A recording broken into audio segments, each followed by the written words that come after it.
só que para aproveitei o intervalo, eu peguei umas notas que eu tenho, e aí com esses cálculos aqui que eu fiz para vocês, então tem aqui, ó, no caso, então, isso aqui que é Maxwell John Simons, tá? Dando aqui o resultado para vocês, quem quiser fazer essa tarefa, então é Maxwell John Simons,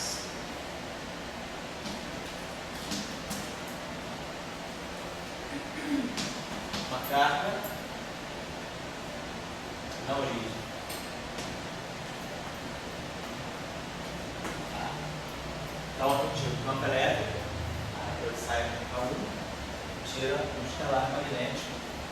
E eu, quem quiser calcular o potencial do corpo, também pode calcular o rotacional de A da esse B. Sabendo esse B, a gente tira o rotacional do ar, dá o B. Certo? Então é um exercíciozinho bem simples aí, sem função diversa, tá? Mas para ilustrar para vocês aí como é que a gente pode ter um sistema interessante. Então, se nós formos estudar o problema do átomo de hidrogênio usando a equação de Schlegel, então nós temos que levar em conta que tem um potencial A. Então o problema eletrostático, o problema da carga estática, ele também tem um potencial para. Então o John Simons, ele associa campo magnético e campo eletrostático. Então, quer dizer, o campo elétrico e o campo magnético-estático, e campo magnético-estático estão juntos. Mas não é preciso ter uma variação temporal para um gerar o outro, certo? Então eu vou deixar essa observação para vocês. Quem quiser mexer um pouquinho com esse sistema, pode dar uma estudada. Então, nós já avançamos um pouquinho com a função de gain em duas dimensões. Agora o nosso amigo Gabriel não chegou ainda, nós vamos pensar a função de gain em três dimensões espaciais, tá?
O nosso problema eletrostático agora vamos em três dimensões, então nós vamos ter lá a divergência de E, vamos pegar a carga na origem.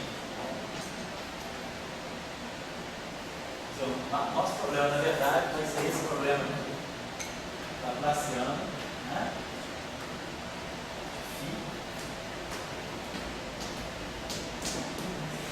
A norma dentro da Laplaciano, porque dentro da Laplaciano é igual a rho sobre epsilon zero. Então a nossa ideia é que o φ do ponto x seja uma integral sobre toda a fonte da função de Green g de x menos x' atuando aqui na fonte. Vou botar 1 sobre epsilon zero aqui. Atuando aqui na fonte rho de x'. Então é claro que Laplaciano, vamos dizer que seja menos g, sinal menos.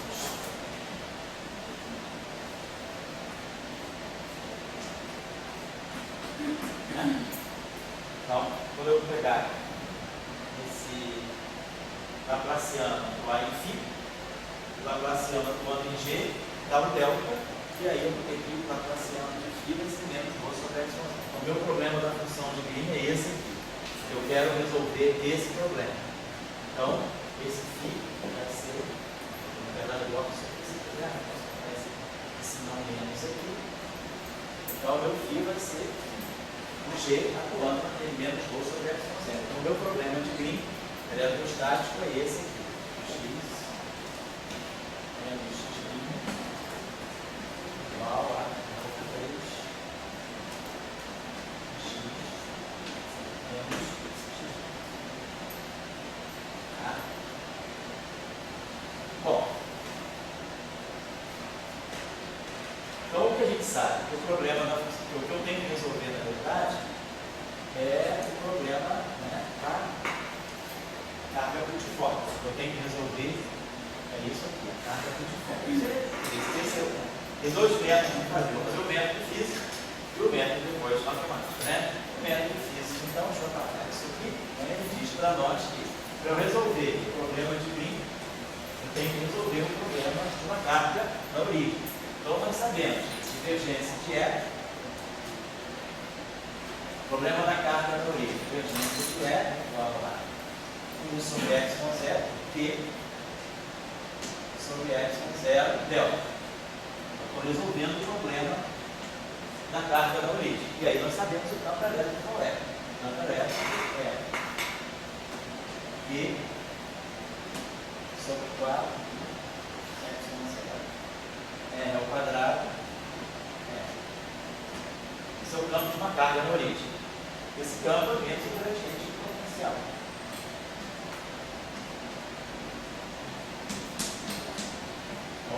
Então,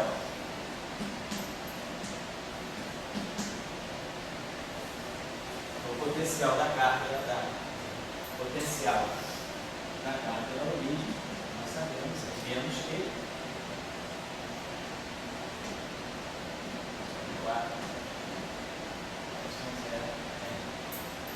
se eu pegar essa função aqui, ele vai em relação a R, né? Eu estou pegando o gradiente de uma função esfericamente simétrica. Ele vai em relação a R, com esse sinal aqui, vai dar exatamente o nosso portaria. Então, o que nós estamos vendo aqui é que aquele problema lá, então, Laplaciano, o problema da divergência de R, né? Laplaciano de menos Laplaciano, né? De φ, ok? Sobre 4 π x com 0. Vai acordar esse sinal menos aqui, então. Menos o Laplaciano, isso aqui, quando eu introduzindo isso aqui é Q sobre x com 0, delta. Então, a função de Green está resolvendo o quê? Pegando 0, x com 0, e no fundo é 1 sobre 4 πr. Então, o que nós temos aqui, a função de Green sai para nós aí do que? Laplaciano de menos 1 sobre 4 π x com 0. 4 vezes 9 de x. No fundo eu ganho tudo em modo de x, mas aí eu faço shift depois, porque a função de ganho é g de x mais x, não só botar x no continente. Então, Laplaciano de menos 1 sobre 4 π ponto de x é igual a delta de x menos x. Então, fica claro para agora, né, que a função de Green do Laplaciano é, no fundo, esse objeto, menos 1 sobre 4 π. Claro que nós resolvemos o problema, como eu falei, de trás para frente. O problema poderia ser resolvido matematicamente. Pegar simplesmente como é que eu vou resolver esse problema aqui. Laplaciano de g de x igual a delta de x. Então, para resolver esse problema aqui, vamos resolver logo o problema de troca. Vamos fazer logo isso aqui. Laplaciano mais menos Laplaciano mais que 5.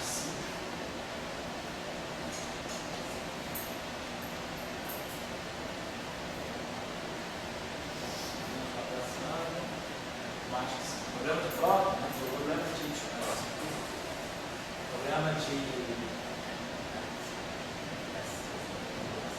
menos Laplaciano, isso aqui vai virar divergência do gradiente, menos gradiente, tá? Mais o psi atuando em g de x, isso aqui então vai ser o delta de x. Então isso aqui é um problema, isso é de uma carga da origem, basicamente é um problema de uma carga da origem, no caso do próprio, como nós já estudamos. Se psi for zero, eu estou ganhando exatamente a equação de Maxwell, menos o Laplaciano do potencial igual a carga na origem. Só falta aqui, só vou poder o Q sobre epsilon zero. Só isso que eu coloquei. Mas então, essa função de Green aqui, a gente já poderia determinar. Então, o exercício aqui vai ser o mesmo exercício de Fourier. Passa para o espaço dos momentos. Então, esse g de x aqui vai ser a integral de Fourier. Só que, ao fazer a integral de Fourier, isso aqui vai produzir um K2 mais um psi. Então, a transformada, a integral de Fourier desse g vai ser d3k sobre 2π a terceira. Aí aqui nós vamos produzir 1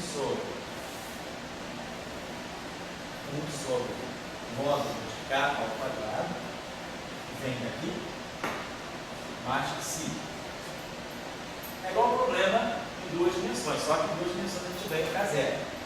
E aqui, exponencial de menos i kappa. Então, o exercício para tirar essa função de Green é resolver essa integral agora no espaço dos momentos. De novo, em 3 dimensões, fixo, vou resolver o problema em coordenadas esféricas, fixo esse eixo x aqui ao longo do eixo z, é como se eu pegasse, eu tenho que integrar em k. Então, o truque aí é pegar o eixo. E esse ângulo aqui, o ângulo entre k e x, seja o ângulo azimutal. Então, eu coloco o meu x, eu fixo o meu sistema de eixos de tal maneira que seja kx, ky, kappa z. E aí eu fixo nessa direção aqui, eu vou fixar o meu x. O vetor x está nessa direção. Então, se o meu kappa está aqui, esse ângulo aqui é o ângulo azimutal. Então, isso aqui vai produzir módulo de kappa, módulo de x, cosseno de θ. Isso aqui é coordenadas esféricas. Isso aqui não depende de φ. Isso aqui é K2 dk seno θ de φ. Integral em φ vai dar direto 2π. Então, ao fazer essa integral aqui no espaço do momento, vocês vão ter que integrar depois em kappa, e vocês vão obter aqui vai ser esse resultado. Então, isso aqui não digo que seja tarefa, mas é uma parte do curso que eu vou estar fazendo integral. É uma integral que vocês podem fazer usando aí, né, método Fourier. Então, isso aqui dá para nós essa função de Green.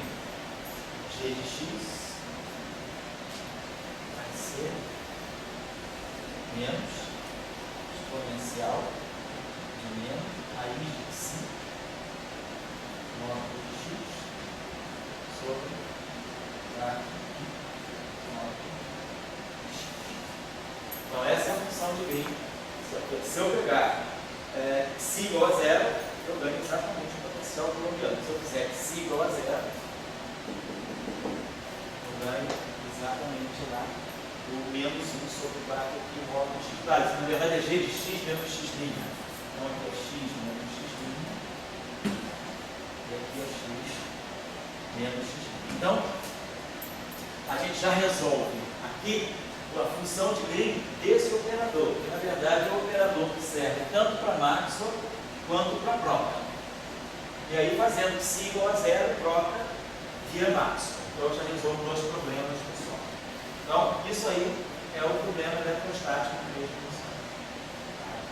Não tem grande dificuldade. Então, agora, qualquer distribuição de carga que eu fizer, por exemplo, pergunta: como é que eu calcularia, vou deixar um exercício para vocês, como é que eu calcularia o campo elétrico e o potencial elétrico de uma esfera uniformemente carregada nessa eletrodinâmica de cálculo.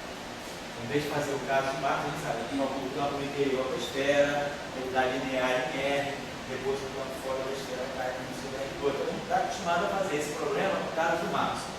Agora, eu gostaria que vocês fizessem esse problema no caso de máximo cálculo. Então, calcular o campo do potencial. Calcular.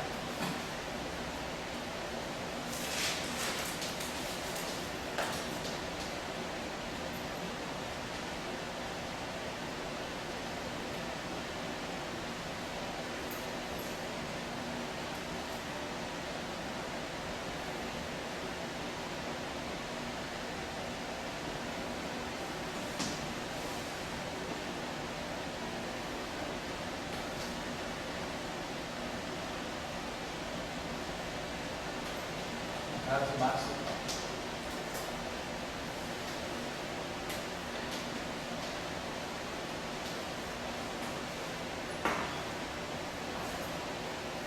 A função de Green, vamos só executar o problema de alguma forma. Bom?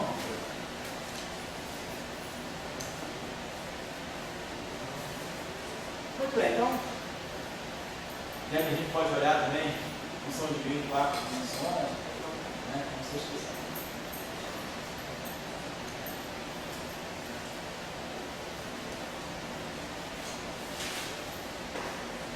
Quem quiser, por exemplo, estudar o mesmo problema em 4 dimensões, V igual a 4. É só pensar que o problema esférico é só usar coordenadas esféricas em 4 dimensões. Então, em 4 dimensões, em 3 dimensões, a gente usa 2 ângulos. O R, em 4 dimensões, a gente vai usar o R de 3 ângulos. A gente imagina que eu tenho o ângulo azimutal, porque nós temos os ângulos polares, R, θ, assim, né? E θ e φ nas 3 dimensões. Aí agora vai aparecer um ângulo novo. É como se eu introduzisse em cima das 3 dimensões um quarto eixo. E aí, é como se eu pegasse o R seno desse ângulo, quer dizer, é como se eu introduzisse uma quarta coordenada, eu tivesse x1, x2, x3, x4. Então, o x4 vai ser R cosseno de φ, ou cosseno de φ. E aí eu projeto R cosseno de φ nesse quarto eixo e fica R seno de φ projetado nas 3 dimensões. Então aqui eu vou ter R seno de φ, R seno de φ, R cosseno de φ. E agora é como se eu fizesse coordenadas polares e coordenadas esféricas em cima do R seno de φ. Fica R seno de θ, cosseno de φ, R seno de θ, seno de φ, R cosseno de θ. Então essas seriam as coordenadas esféricas de 4 dimensões, né? Então a gente vê que a gente tem um ângulo. Então esse cara, quer dizer, vai aparecer uma coisa do tipo R4, mas o elemento, vocês podem pegar o elemento de volume, né? O elemento Q4 é R ali. O elemento de volume, certamente, vai ser em 3 dimensões, é R2, é R2, é R, né? Aqui nós vamos ter 4 dimensões, vamos ter R4, 3, né? Porque vai ter que fazer o chacoalhão, né? Não vai dar o elemento de volume quando a gente fizer. Na verdade é isso, porque a gente tem que passar as coordenadas D, R, Φ, sobre D, X1, ao contrário, X2, X2, X3, olha, a transformação do elemento de volume pelo jacobiano, né? Então, o elemento de volume, assim, coordenadas cartesianas, né? Dx1, dx2, dx3, dx4 vai ser o determinante do jacobiano, do modo jacobiano, né? De B, x1, x2, x3, x4, derivado em relação a R, θ, φ,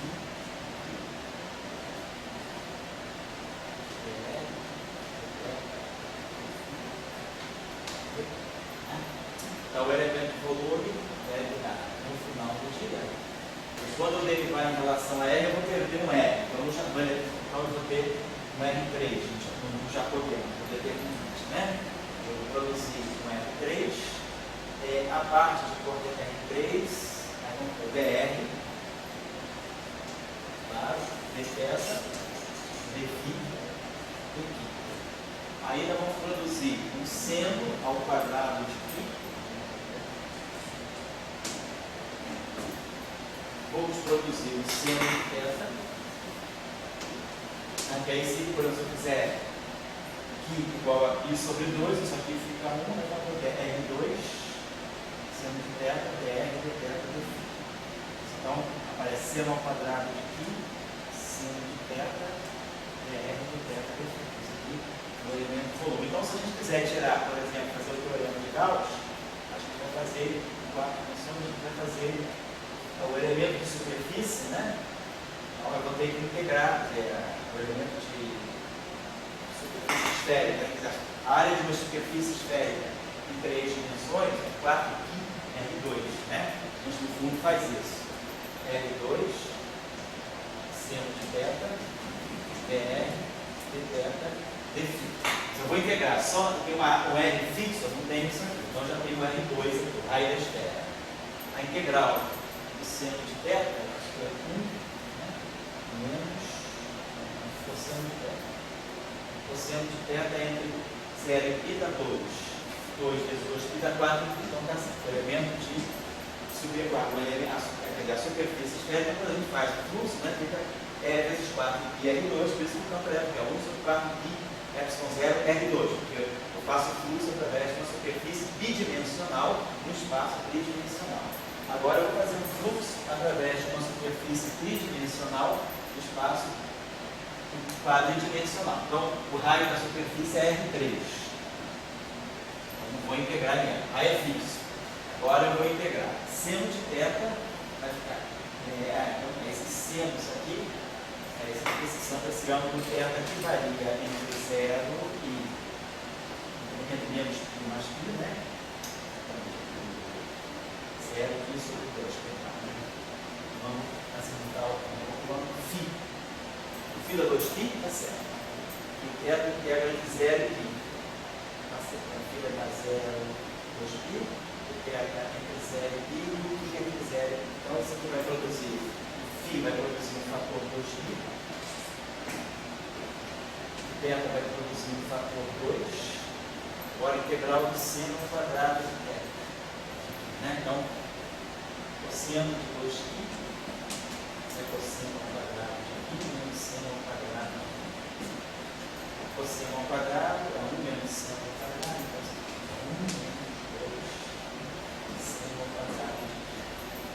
Então, o cosseno de 2π menos 1 menos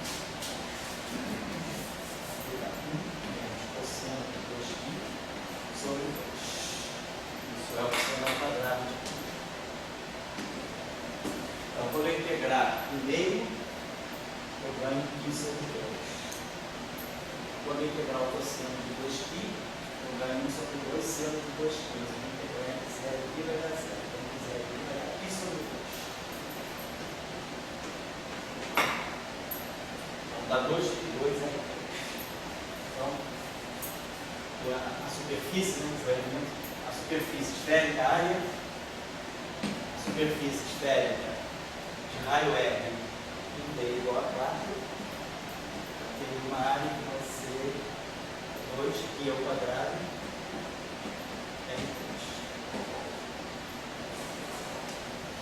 Então, se eu fizer o teorema de Gauss, meu campo elétrico ele vai cair no fluxo. Então, meu campo elétrico vai ser do tipo Q sobre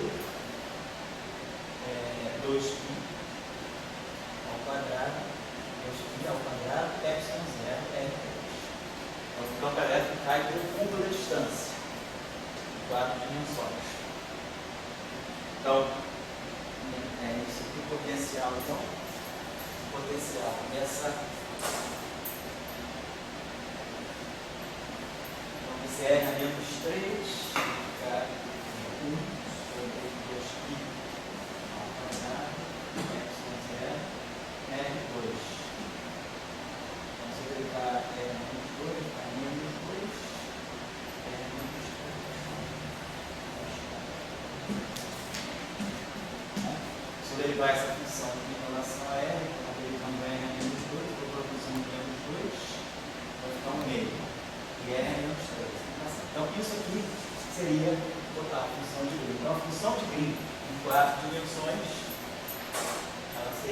G x menos x' em 4 dimensões, né? Vai ser menos 1 sobre 4 ao quadrado x com 0 módulo x menos x menos 4. Ou seja, a função de meio é o potencial gerado por uma carga no livro. Só que agora eu tenho 4 dimensões, eles vão fazer essa brincadeirinha aí das coordenadas esféricas em 4 dimensões.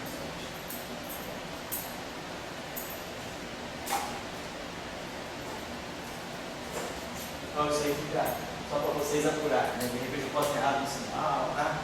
A tarefinha aí me corrige.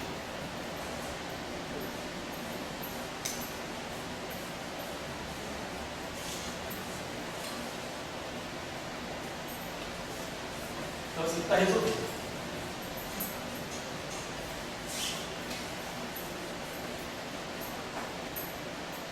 Agora vamos ao que interessa.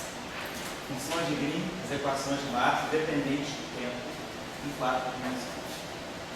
Então o problema está misturado, né? Então nós temos lei de Gauss, né? Divergência de E igual a ρ, rotacional de B igual a 1 sobre C2, dEdt, mais o 0J. Então escrevemos as equações, os potenciais, né? E aí estamos caindo nesse problema de função de Green. Então a minha função de Green é uma matriz, tá?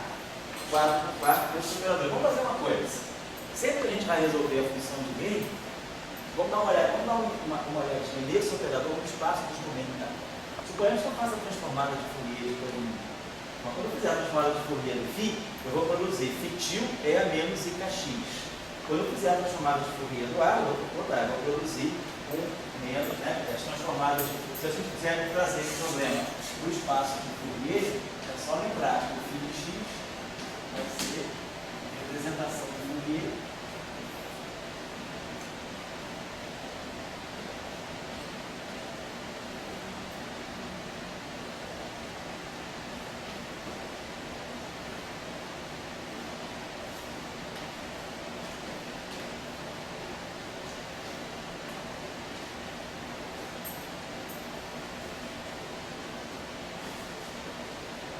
que é tx, então, esqueci que eu estou na dependência com o coordenada.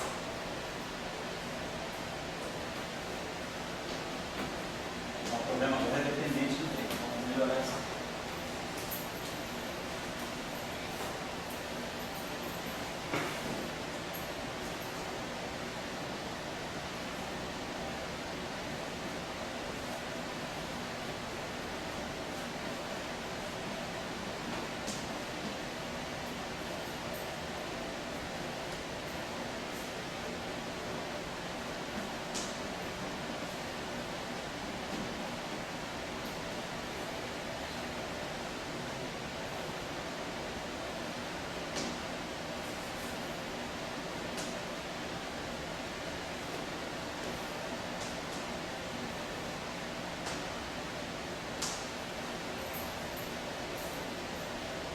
Não é uma coisa da cabeça agora.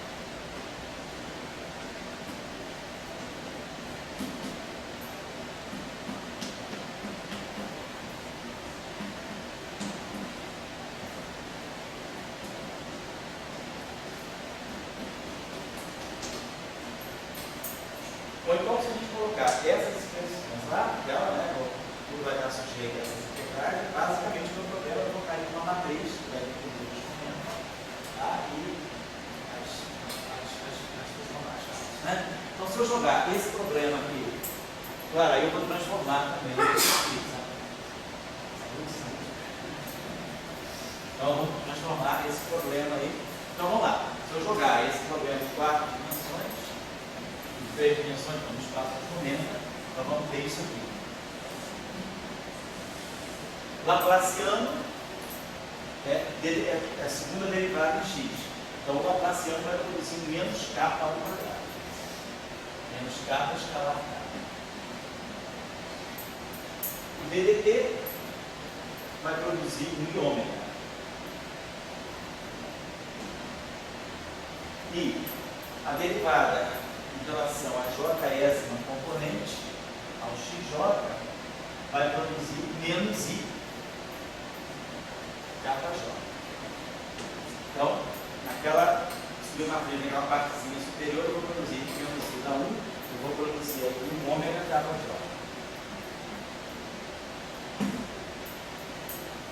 Depois lá embaixo tem uma coisa. O DDT vai produzir o ômega e o DI vai produzir menos I capa I. Vai produzir ômega sobre C2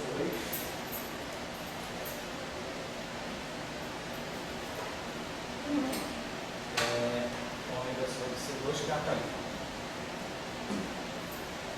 Depois o D'Alembertiano, o D'Alembertiano é 1 sobre C2 menos Laplaciano.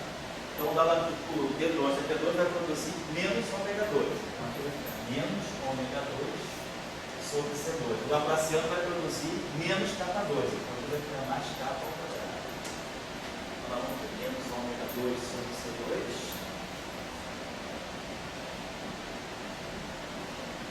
Mais capa ao quadrado. Delta e J. E depois DI e DJ vai ficar menos I capa I, menos I capa J. Menos capa I, capa J. Certo? Vai ficar menos I, menos I. Então, isso aí é o objeto que a gente tem que entender. No fundo, a gente não é essa matriz atuando em cima do φ do AI tio, do AJ tio. Isso aqui é igual. Usa a transformada de Fourier também. Isso aqui é igual a menos o tio sobre F com zero. E aqui I zero. Então, o meu problema é simplesmente reduzir o meu problema a um problema algébrico e inverter essa matriz. Isso aqui é a solução. Quer dizer, para quê? Porque eu vou inverter essa matriz para saber as transformadas de Fourier aqui. E se eu inverter essa matriz, eu vou expressar φ em função disso e disso, a tio em função disso e disso. Ou seja, eu sei as transformadas de Fourier, quem sabe a transformada de Fourier, volta para o espaço. Se eu souber as transformadas de Fourier, eu sei quem são φ e A. Claro, o problema? Pode ter o problema? Então, o problema todo nosso é essa. A interação eletromagnética, as equações de Maxwell, estão aqui. O conteúdo das equações de Maxwell no espaço de momento está aqui. Então, toda a indicação da interação eletromagnética está aqui. Então, se nós soubermos, vamos dar uma olhadinha nessa matriz. Isso aqui é o seguinte: isso aqui é uma matriz, isso aqui é um número, é o primeiro elemento, isso aqui é o 1. Isso aqui é um vetor linha, 3 colunas: ômega K1, ômega K2, ômega K3. Aqui é um vetor coluna, ômega sobre C2K1, ômega sobre C2K2, ômega sobre C2K3. E aqui é uma matriz 3 por 3. Então é claro que isso aqui é uma matriz 4 por 4. Ela é uma linha, 4 colunas assim, uma coluna, 3 linhas assim, e 3 linhas, 2 colunas aqui. É como se aqui fosse, isso aqui é um número, isso aqui é uma matriz de uma linha, 3 colunas, isso aqui é uma matriz de 3 linhas e uma coluna. Isso aqui é uma matriz 3 por 3. Tá? É aqui, claro, o número é uma matriz 1 por 1. Então, uma matriz é um número, uma linha, coluna, uma matriz 3 por 3. Então, a estrutura dessa matriz, para pagar isso aqui.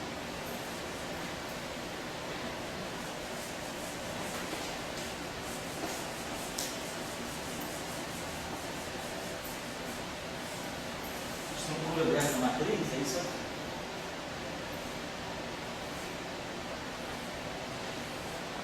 Como se tivesse uma matriz A, uma submatriz B, uma submatriz C e uma submatriz D. Tem submatrizes. Essa matriz aqui é quadrada, então 1 é 1 por 1, e essa matriz aqui é 3 por 3. Essa matriz aqui é 1 por 1, essa aqui é 1 por 3, uma linha de 2 colunas, essa aqui é 3 linhas e uma coluna, e essa aqui é 3 por 3. Então tem um problema 4 por 4. Certo?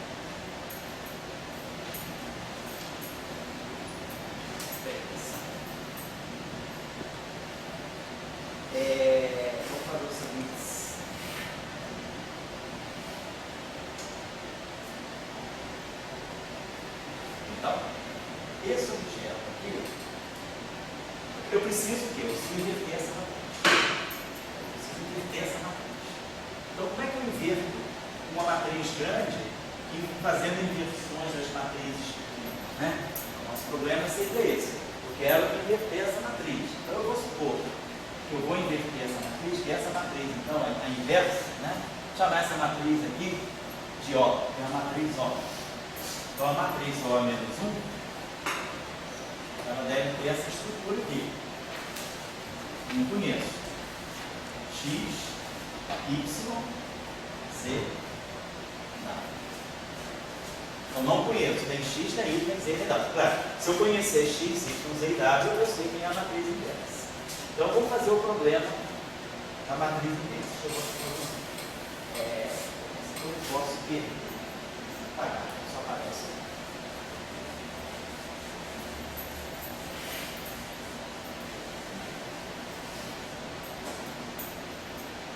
Então, se aquela matriz de baixo é inversa da de cima, o produto das duas tem que dar identidade.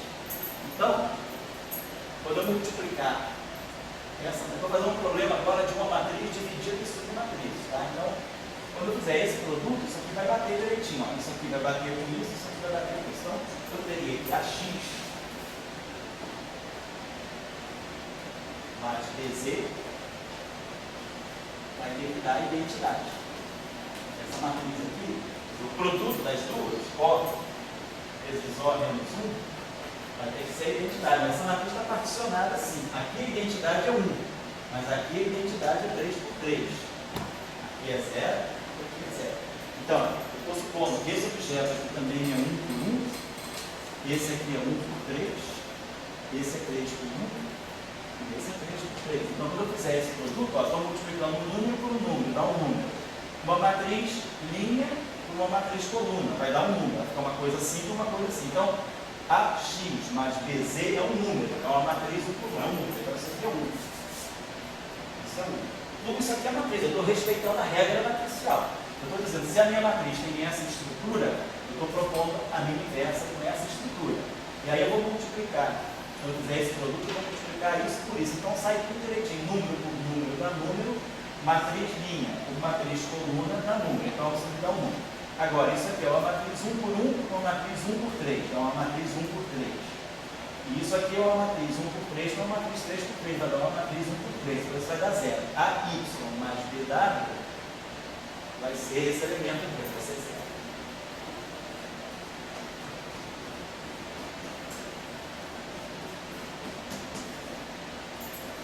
Depois, isso aqui, CX, vai dar 3 por 1 por 1 por 1. Então, vai dar uma matriz de 3 linhas e uma coluna. Essa aqui, 3 por 3, 3 por 1 vai dar 3 por 1. Então, vai dar exatamente respeitando. Vai ficar CX mais DZ igual a 0.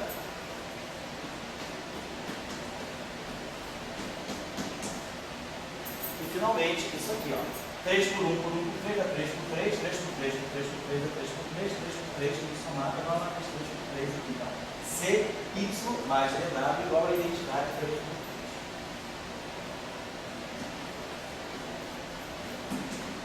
Então, já ganhei um sistema de equações matriciais. Claro que eu quero conhecer x, y, z e w. Então, para eu conhecer x, y, z e w, eu tenho que resolver esse sistema. E essa matriz aqui é 1 por 1, portanto eu posso inverter. Isso é uma matriz 3 por 3, que eu posso inverter. Isso eu não posso inverter, porque não é uma matriz quadrada, e isso eu não posso inverter, porque é uma matriz quadrada. Então eu posso inverter, em princípio, A e D. Essa matriz pode ser, em princípio, invertida, um número, 1 sobre K2, e essa pode, em princípio, ser invertida. Depois a gente vai ver como é que inverte cada matrizinha. Então eu posso inverter A e B. Se eu posso inverter A, eu posso multiplicar essa matriz aqui, essa equação por A menos 1. Se eu multiplicar essa equação por A menos 1, eu tiro que Y é menos A menos 1 dW. E aí, se eu sei quem é Y, eu trago para cá. Essa equação vem para cá. Daqui, se eu botar daqui, eu venho para cá. Daqui, eu venho para cá. E aí, eu vou ter C menos Y é menos C vezes y, A menos 1, B, mais D, W, igual a identidade. Igual a identidade 3 por 3. Então, no princípio, eu posso tirar W, basta inverter essa matriz. Eu já sei quem é W. W vai ser uma matriz 3 por 3, que vai ser B menos C, A menos 1, B, A menos 1. Então, se eu sei quem é W, eu sei quem é Y.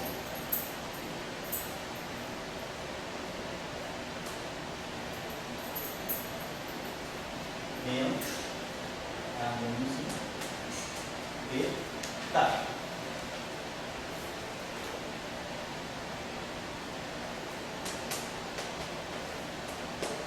Certo? Agora, já resolvi o problema, já resolvi W e Y. Agora eu preciso resolver para X e C.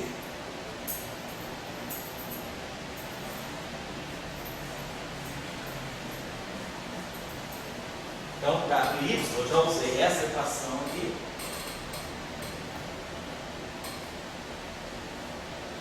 Y dado, Y dado. Agora eu tenho duas equações que acoplam X com Z. E a mesma coisa, eu posso, em princípio, inverter D, porque D é uma matriz 3 por 3. Então eu posso multiplicar essa equação aqui por D menos 1. Daí eu tiro que Z é menos D menos 1 CX. E aí eu trago, claro, isso aqui em cima. E aí nós vamos produzir, no lugar do Z, então eu vou ter A, a forma A, menos B, D menos 1, C, X, isso aqui é um número, isso aqui é um número. Isso aqui é um número, B é uma matriz com uma linha em 3 colunas, B é 3 por 3, C é 3 por 1. Então, fazendo esse produto todo vai dar um número, então uma matriz de número. Tá legal. Então, se é um número vezes x igual a 1, basta inverter esse número aqui. Então, eu já sei quem é x.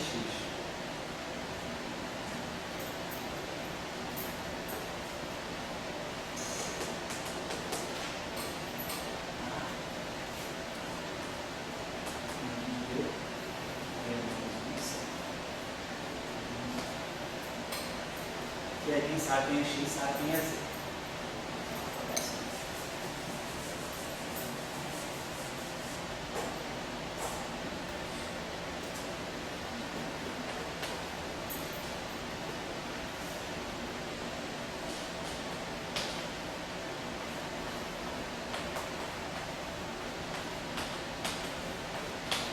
Então, inverteu essa matriz. Em princípio, a gente sabe inverter uma matriz. Se eu já para uma matriz 8 por 8, eu não preciso de uma matriz 8 por 8. Eu posso reduzir o meu problema a matriz 4 por 4. Aí, na hora de inverter as matrizes 4 por 4, eu reduzo a matriz 2 por 2. Fica fácil. Então, eu posso sempre progressivamente reduzir um problema de uma matriz quadrada. No final de tudo, uma matriz 2 por 2. Eu posso sempre trazer o problema. Agora, uma matriz 10 por 10. Eu posso quebrar ela uma matriz 2, um 8. Aí, inverter de 8 eu reduzo a 4, depois de 4 eu reduzo a 2. No final do dia, eu vou inverter matrizes 2 por 2. Claro que é uma etapa vai crescendo, mas o meu problema é só, no fundo, inverter matrizes 2 por 2. Para computacionalmente pode ajudar bastante. Então, em princípio, eu sei inverter essa matriz. Para eu tirar a função de Green, eu tenho que tirar fetil e ativo. Então, eu tenho que jogar aquele objeto da esquerda, inverter a matriz da esquerda, atuando nas pontas. Se eu souber inverter a esquerda, eu sei quem é fetil e quem é ativo. Se eu souber quem é fetil e quem é ativo, eu sei que são filiados pela transformada de Fourier inversa. Então, o problema matricial está resolvido. Agora, o problema, resolver isso, inverter A é muito fácil. A menos 1 é 1 sobre K2. Mas agora eu tenho que inverter uma matriz 3 por 3 com essa estrutura aqui. Como é que eu posso inverter? Vamos ver o que a gente pode fazer nesse setor. Como é que eu posso trabalhar essas matrizes aí? Como é que eu posso... Vamos observar o seguinte: observe esse objeto. Se eu pegar essa grandeza, cair, sobre módulo de cálculo, vamos pegar esse objeto. vai reduzir esse problema a um algoritmo muito simples. Suponhamos que eu faço o seguinte: eu estou no espaço dos momentos. Então, aqui eu estou no espaço dos momentos. Tá? Então, eu tenho ômega e o vetor K. Estou nesse espaço aqui. Aí eu posso pegar esse objeto aqui. Outra coisa, nós já sabemos que nós estamos falando do fóton, quer dizer, a equação de Maxwell. Nós já tiramos em aulas precedentes, quando nós tiramos as equações de Mônaco, porque a gente sabe que a relação de dispersão do fóton é que ômega é módulo de kappa vezes C. Né? Já que esses campos aqui são os campos, a gente sabe que a equação de Maxwell satisfaz a equação de onda 1 sobre C2, D2 menos o laplaciano do campo K. Cada lagrangiano do campo é igual a zero, no fato, então a radiação eletromagnética ela se dá com essa relação de dispersão, segundo nos indicam, né, as equações como igual a módulo de cada vezes C. Então, quando eu tiver esse ômega aqui, na verdade, isso aqui é K2C2. Então, já vai encontrar um problemaço. Se esse ômega 2 é K2C2, então ômega é igual a K vezes C. Então, eu vou, antes de encontrar o problema, eu vou criar um algoritmo que vai ser importante para nós. Ômega igual a K C. Então, vamos fazer o seguinte: nesse espaço, a gente pode definir, justamente está aparecendo essa combinação, KI e KJ. Vamos definir uma matriz 3 por 3, KI e KJ, que eu vou chamar de sobre K2. Pegar esse objeto aqui, só para ver propriedades interessantes sobre o objeto do K. Vamos chamar isso aqui de uma matriz ômega e J. Matriz 3 por 3. Então eu botei K1, K1, K1, K2, K1, K3, K2, K1, K2, K2, K2, K3, K3, K1, K3, K2, K3, K3. Uma matriz 3 por 3 formada com as componentes do K. Se eu pegar essa matriz e multiplicar por ela mesmo, se eu pegar ômega e N vezes ômega e J, isso vai me dar KI, KN sobre K2 vezes KN, KJ sobre K2. Estou pegando o quadrado dessa matriz, ela por ela mesma. Então, KN, KN é o produto escalar de K por K, é o K2, que cancela com esse. Então, isso aqui dá para nós KI, KJ sobre K2. Ou seja, isso aqui é ômega e J. Então, essa matriz tem uma propriedade, o quadrado dela ser ela mesma. Ômega 2 igual a ômega. Em álgebra linear, a gente sabe, operadores que sejam chamados idempotentes, o quadrado dele é ele. Aí, se eu tirar o cubo dele é o quadrado vezes ele. Então, vai ficar ele vezes ele, que vai dar ele. Então, todas as potências ômega n maior do que ele vai dar ele mesmo. Esse operador é chamado operador idempotente. Todas as potências dele dão ele mesmo. Então, isso é o que a gente chama de operador de projeção. Toda matriz que satisfaz a essa condição, ômega 2 igual a ômega, se ela satisfizer um problema de altos valores, eu tenho que ômega V é igual a lambda V. Estou resolvendo um problema de altos valores com uma matriz idempotente. Então, eu aplico ômega em ambos os lados. Então, eu vou ter ômega 2V igual a lambda ômega V. Ômega 2 é ômega. Então, ômega V é lambda V. Ômega V é lambda V. Então, isso aqui é lambda 2V. Então, eu tenho a equação de alto valor que vai ser lambda menos lambda 2V igual a zero. É a equação circular. Então, toda matriz que tem essas características, ela só tem dois altos valores, 0 e 1. Então, os altos valores de uma matriz idempotente são 0 e 1. Medida a equação de alto valor. Se os altos valores dela são 0 e 1, ela é uma matriz singular. Ela não pode ser inversível, invertida. Porque ela tem alto valor 0, ela não tem determinante 0. Isso aqui implica que o determinante de ômega é 0. Então, ela não é inversível. Então, eu tenho um objeto que é idempotente, mas que não é inversível. Então, nesse espaço dos momentos, nós definimos esse objeto. Isso vai ser muito útil para a gente quando a gente fizer espaços muito óbvios também. Isso é uma técnica importantíssima para a gente quando a gente trabalha com análise de Fourier. Talvez vocês não tenham visto isso na graduação, mas eu estou ensinando agora. Então, isso aqui eu estou ensinando para quem não sabe. O Jackson também não, tá? Não tem que aprender, porque eu peguei por aqui, sei lá, talvez não tenha isso.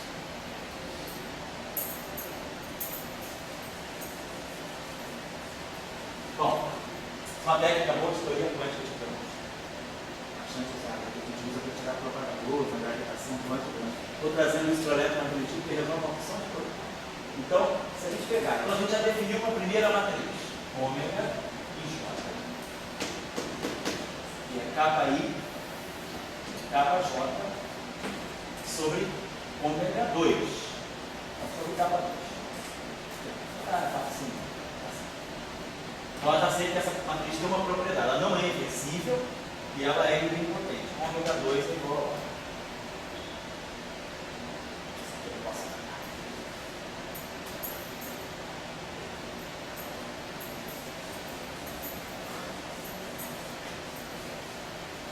Vamos agora ver o seguinte. Nesse espaço aqui, se eu pegar essa matriz,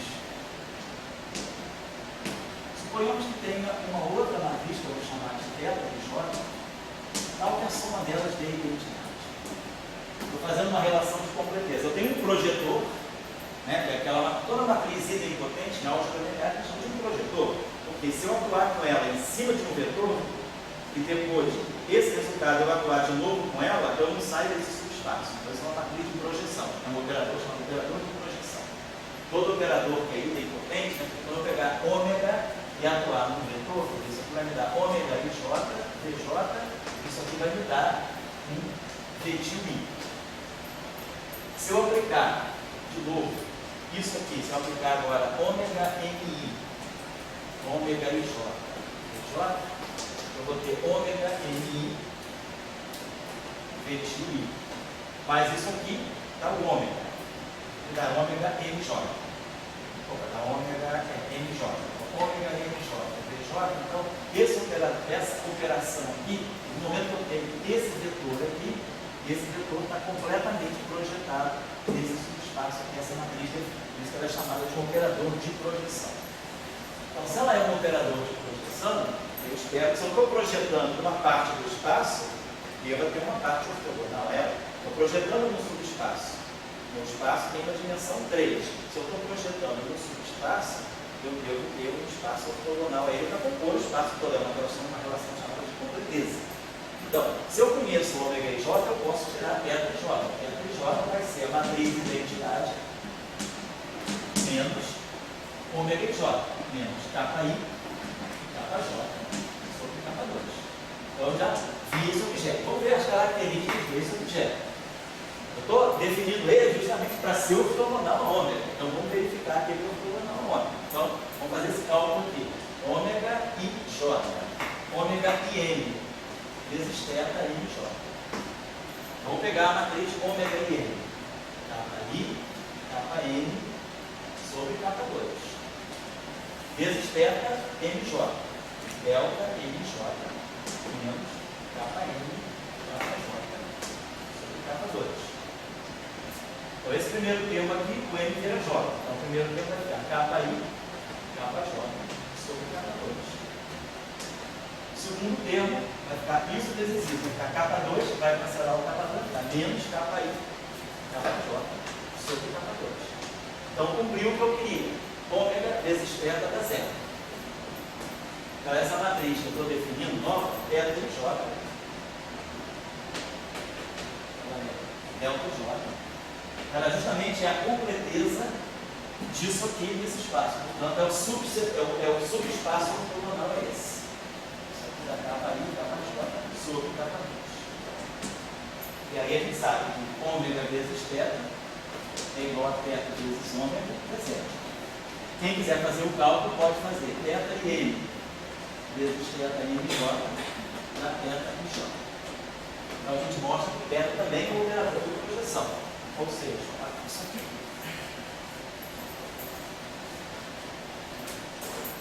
θ2 igual a θ. Então, claro que θ também não é inversível, ele é um operador de projeção. Certo? Então, sempre que eu tiver, então eu posso definir nesse espaço, eu posso ter uma matriz MI J. Então, eu tenho uma matriz MI J. E que essa matriz, então, ela vai poder sempre ser, como a gente tem essa relação, né? Θi J mais ômega J igual a delta J. As duas juntas somadas dão a identidade. Eu projeto num setor, projeto no setor ortogonal e dá a identidade. Todo mundo pode observar aqui o seguinte: se, quando eu projeto, eu pegar um vetor ômega i J, atuar no vetor VJ, o que eu estou fazendo? Eu estou fazendo isso aqui. Capa I, capa J, sobre capa 2, VJ. Ou seja, isso aqui está me dando capa I, capa escalar V, sobre capa 2. No fundo, o que eu estou fazendo? Eu estou pegando, que salva, o que esse operador faz com o V? Ele projeta V na direção do K. Então, se o meu K está assim, meu vetor V está assim, esse operador, ele está pegando o produto escalar de K com V e está colocando na direção do K1 sobre K2, que é o vetor normalizado. Isso aqui é o K-chapéu dessa direção. Então, no fundo, o que é isso aqui? Ômega e J atuando em V. É a projeção de V ao longo de K. Então, isso a gente chama de objeto longitudinal. Eu estou projetando um vetor ao longo do vetor de onda. Então, esse operador de projeção está chamando de operador de projeção longitudinal. No espaço dos momentos, isso aqui é no espaço dos momentos. No espaço das configurações, K está passeando, está divergente. Isso aqui está me dando a divergência. Então, no fundo, o que eu estou fazendo no espaço dos momentos, com esse operador, é tirar a divergência do vetor. A divergência do vetor, nada mais, ela mede a componente longitudinal do vetor ao longo do momento. Então, esse operador nós chamamos de operador longitudinal. Muitas vezes eu posso colocar um ômega L para indicar que é longitudinal, mas nem precisa. Então, quando eu fizer essa operação, ômega i J, atuando no vetor VJ, eu estou ganhando, na verdade, a componente longitudinal do meu vetor. O que significa a componente longitudinal do meu vetor? Significa que eu tenho a projeção do meu vetor ao longo de K e a direção do vetor K-chapéu. Então, eu estou realmente pegando só o setor de K que está na parte do K. O vetor V que está na parte do K. Então, é o que nós chamamos de uma projeção longitudinal. Por isso que realmente é um operador de projeção. E é claro, a parte ortogonal dele é o θ. Então, se eu projetar esse θ e J atuando no VJ, só para cá, θ e J, vai dar delta e J, VJ, é o VI. E aí, esse pedaço aqui é justamente o longitudinal, vai ficar menos o V longitudinal I. Então, se num vetor eu retiro a parte longitudinal dele, esse vetor menos esse vetor vai estar dando o vetor ortogonal. Mas eu posso projetar esse vetor aqui e aqui, na direção ortogonal. Então, eu projetei ele aqui e a outra componente está ao longo da direção ortogonal. Então, V menos V longitudinal é justamente essa componente transversa. Então, isso aqui é a componente transversa do meu vetor. Então, esses operadores são muito úteis, porque eu pego um campo, um vetor, e se eu sei o vetor de onda, eu projeto ele ao longo da direção da onda e numa direção ortogonal. O que vai acontecer com a onda eletromagnética? Então, nós vamos ver isso. O que o fóton faz? Vamos ver que a componente ao longo da direção de propagação é cancelada e o fóton, quer dizer, a radiação eletromagnética, ela se propaga no plano ortogonal à direção de movimento, que é justamente o plano do θ. Então, isso aqui é que vai estar me dando o caráter transverso da radiação eletromagnética. O campo elétrico e o campo magnético, que vibram ao longo de um plano ortogonal à direção de propagação, eles são objetos transversos. E a parte longitudinal desaparece. Então, a radiação eletromagnética, ela se propaga completamente transversalmente. Ela faz disso e o campo E e o campo B então, se houvesse um capa escalar V, então seria isso. No caso da radiação eletromagnética, isso não vai haver. Então, capa escalar A, potencial vetor A vai ser zero, é porque não tem nenhuma componente de eletromagnetismo de fóton ao longo da direção do movimento. Estou justamente matando a parte longitudinal. A radiação eletromagnética é 100% transversa. Claro, a radiação eletromagnética livre. Né?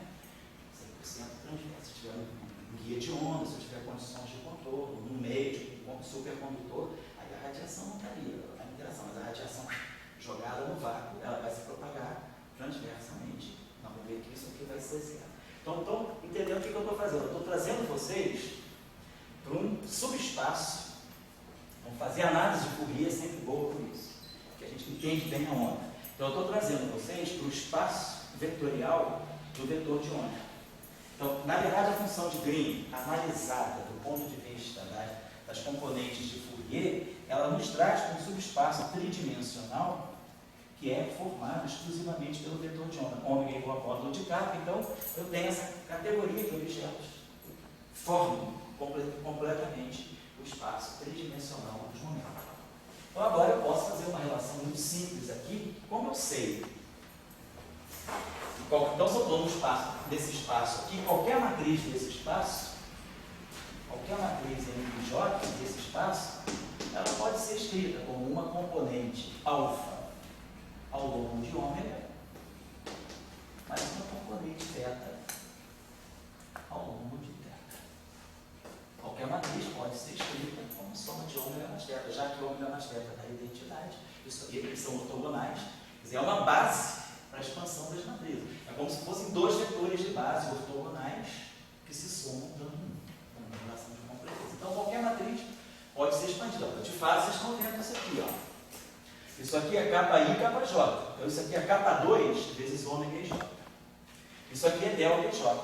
Delta e J é ômega mais θ. Então, eu consigo expressar isso que está aqui completamente em função de ômega e θ. Então, qualquer matriz que tiver essa expressão é fácil de inverter. Como é que eu inverto essa matriz? Basta olhar, vamos chegar em forma matricial. Um coeficiente vezes a matriz ômega, mais um coeficiente vezes a matriz θ. Ômega 2 dá ômega. Ômega θ dá zero. Θ ômega dá zero. Θ dá θ. Então, a inversa dessa matriz, a gente pode facilmente inverter. Ela vai ser 1 sobre alfa. Ômega eu inverto só os coeficientes. Mais 1 sobre θ. Se eu multiplicar alfa ômega por 1 sobre alfa ômega, alfa por 1 sobre alfa dá 1. Ômega ao quadrado dá ômega. Ômega vezes θ dá zero. Θ vezes ômega dá zero. Beta vezes 1 sobre beta dá 1. Θ ao quadrado dá θ. Θ mais 1 dá 1.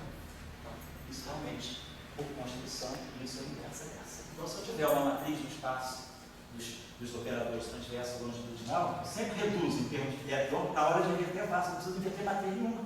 Basta inverter os coeficientes. Tá?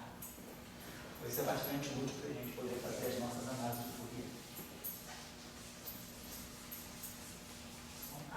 Vamos só recapitular isso aqui. Então, se eu tiver uma matriz que é alfa vezes θ, vezes ômega, então a inversa dela é 1 sobre alfa vezes θ, mais 1 sobre beta vezes ômega. Lembrando que isoladamente θ não é reversível, porque θ é um operador de projeção, é um idempotente, então tem alto valor nulo, portanto tem determinante nulo, então a inversa não existe.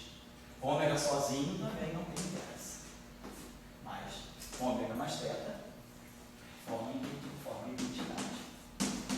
Isso pode ser invertido. Claro? Essa álgebrazinha? Bom, então vamos olhar. Vamos voltar aqui ao nosso problema. Estou levando vocês assim, para uma região um pouco assim, fora do que a gente estava podendo fazer, mas eu estou, quer dizer, não está assim, estou fazendo um problema mais geral, que pode complicar no início em relação ao que está nos livros, mas o que está no livro é muito particular, só vale nesse caso. Nós estamos fazendo uma formulação geral que depois pode aplicar a qualquer caso. Então, é mais vantagem a gente enrolar um pouquinho agora para aprender coisas mais amplas, né? E depois a gente particulariza. Aí a gente pode analisar qualquer campo. Tem problema. Então vamos lá. Meu problema. Eu preciso fazer o quê? Qual é o meu problema? Tirar a função de Green das equações de Maxwell. Vamos lembrar que a gente começou na aula de hoje. Escrevemos as equações de Maxwell, divergente de E rotacional de B. Caso dependente do tempo, levamos o problema para os potenciais e geramos as funções de Green. Geramos as equações que vão dar as funções de Green. Então, nosso problema é tirar as funções de Green. Aí nós já tínhamos visto na aula de hoje que tirar a função de Green é bom fazer no espaço dos momentos. A gente foi para o espaço dos momentos. Só que agora, quando eu vou para o espaço de momento, eu não tenho uma equaçãozinha simples. O meu problema da função de linha eletromagnética ele é acoplado, porque eu tenho dois potenciais que se misturam nas equações de Maxwell. Então eu tenho que conviver com essa matriz 4x4. Então o meu problema vai para o espaço de Fourier e reduz o problema a um problema algébrico. Nosso problema agora é algébrico, isso aqui é uma álgebra pura, é inversão de matriz. Se eu souber quem é fictício e quem é atil, aí eu coloco nas transformadas de Fourier inversa e sei quem é φ e quem é. Resolvi o meu problema. Então a estratégia é essa. Essa é sempre essa. Para tirar a função de Bion, que age melhor fazer isso. Bom, então o nosso problema é inverter essa matriz. Aí hoje nós aprendemos um truquezinho interessante que é calcular matrizes, inverter uma matriz, quebrando a matriz em matrizes menores e invertendo essas matrizes menores. Deixa eu dar um outro truque interessante para vocês aqui, só para fechar esse ciclo aqui de álgebra linear simples. Suponhamos que eu tenha essa matriz como a gente tinha aqui, ABCD. Vou pegar isso aqui. Essa matriz depende de 4 parâmetros. Tem 4 submatrizes dentro dela. Vamos ver se a gente pode fazer o seguinte truque aqui. Posso expressar essa matriz assim. Suponhamos que eu pegasse uma matriz que tivesse uma estrutura assim.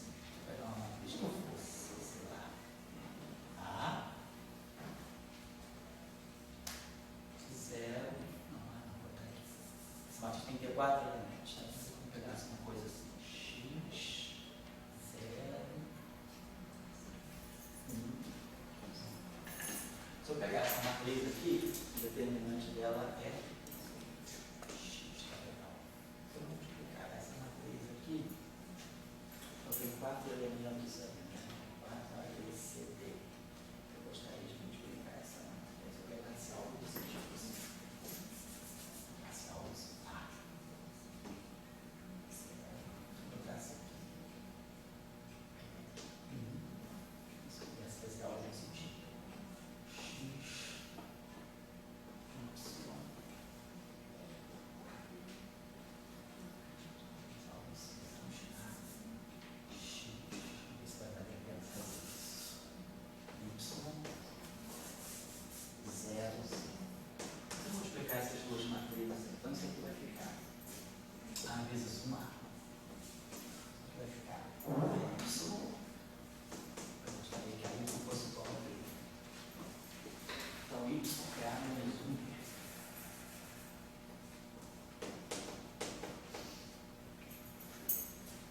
Se eu pegar essa matriz aqui, vai ficar X vezes 0, X igual a C. Se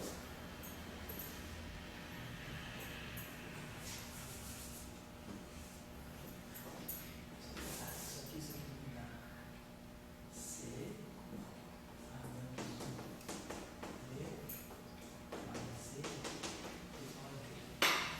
Vou tirar aí o Z, C, D.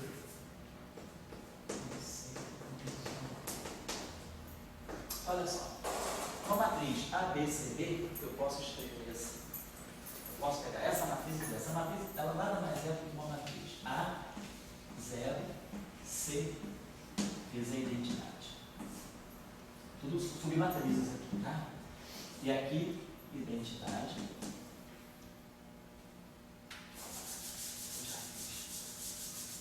Isso vai dar certo. A menos 1D, 0.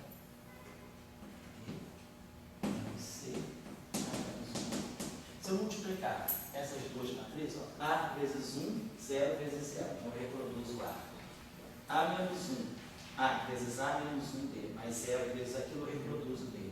C vezes 1, mais 1 vezes 0 dá C, e aí eu vou produzir CA menos 1B mais D menos CA menos 1B. Então está certinho. Então essa matriz aqui pode ser decomposta dessa forma. Eu posso sempre escrever uma matriz assim. Quebro ela em submatrizes mais simples.